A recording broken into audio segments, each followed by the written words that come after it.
Assalamualaikum. Hari ni Nabila ada di kawasan perindustrian Padang Tembak. Kilang sewa di Padang Tembak dah. Okey, ini adalah jenis teres, tapi kita ada juga tanah dekat tepi yang mana kita berkongsi dengan orang lah dekat sebelah. Okey, nanti Nabila tunjuk dekat luar deh. Sebelum tu kita tengok dulu dia punya office. Jom.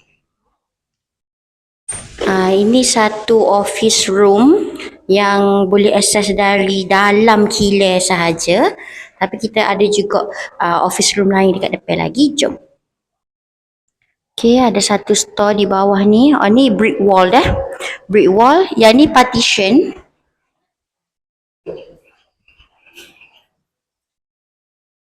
Okay. Ini pun ada satu lagi partition. Bilik air.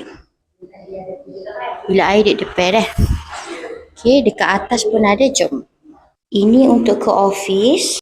Okay, dekat atas ni memang dah siap dengan partition. You just kena touch up untuk mencantikkan lagi je lah. Partition pun masih lagi in good condition dah. Okay, ni satu office room. Okay, ni satu office room. Ni office room kedua. And then ini adalah office room ketiga dah. Lepas tu dekat belakang kita ada bilik air. Sama juga dua bilik air sama macam di tingkat bawah.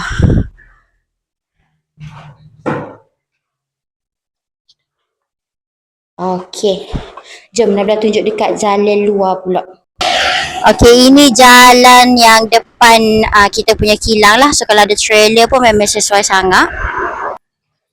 Okey, jadi dia ni adalah kilang teres tapi dia end-lot tau. Jadi dekat tengah-tengah ni kita ada laluan yang mana ini pun adalah dalam tanah owner yang sama. So kita boleh pakai juga dah. Pakai untuk loading. Okey, jadi dari tepi bangunan ni kita pun ada juga satu lagi pagar kalau let's say kita nak buka untuk memudahkan pergerakan lah. Okey, so ni tanah tepi dan tanah belakang. Ni tanah belakang. Belakang memang kita tak ada connecting dengan jalan lain-lain lah. So memang tanah belakang ni memang fully untuk kita sahaja. Okey, so sekiranya berminat boleh cepat-cepat hubungi saya Nabila Nazar. Bye.